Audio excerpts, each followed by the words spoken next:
Hi, my name is David McLeod.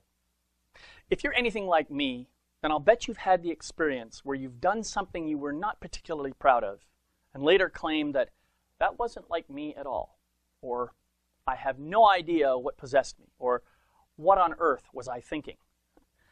I know I've had plenty of experiences like that in my life.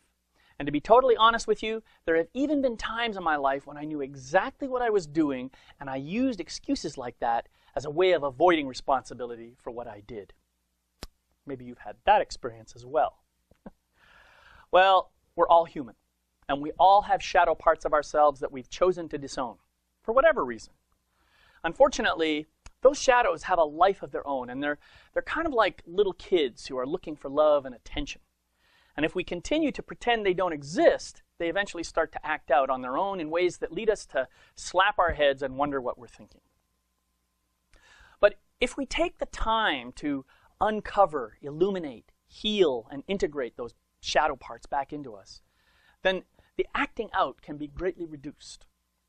As we do our shadow work, our shadow healing, we naturally tend to return to an awareness that even though thoughts, including crazy ones, can bubble up at random into our heads, it is our own inner thought engine that is creating them. And we always have a choice about whether to entertain those thoughts or just to allow them to pass through us. This puts us in a much better place to decide what we are going to say and do, and to choose how we feel about it.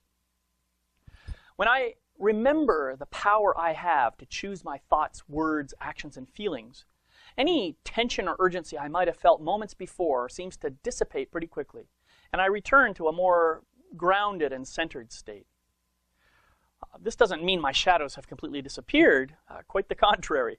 They still show up, pretty frequently in fact. But when they do, I am more aware of them, and I have the opportunity to revisit them and bring them the loving attention they are craving, which in turn ensures that they don't trip me up in ways that make it hard for me to accept responsibility.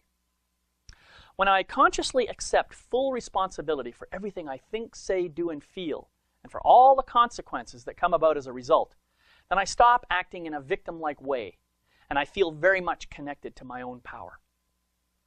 And what's really cool is that since I am the creator of my thoughts, words, actions, and feelings anyway, then I have the wonderful opportunity to make choices that create the kinds of consequences that I'm delighted to take responsibility for. Do you see the beauty in this? Do you see the power you have at your disposal? Do you see how you can have greater control over your life simply by accepting responsibility for all aspects of it? What an amazing gift. May you recognize your own power of choice in all situations. May you always choose the thoughts, words, actions, and feelings that serve you and create outcomes that make you proud to accept responsibility for them. Blessings on your journey.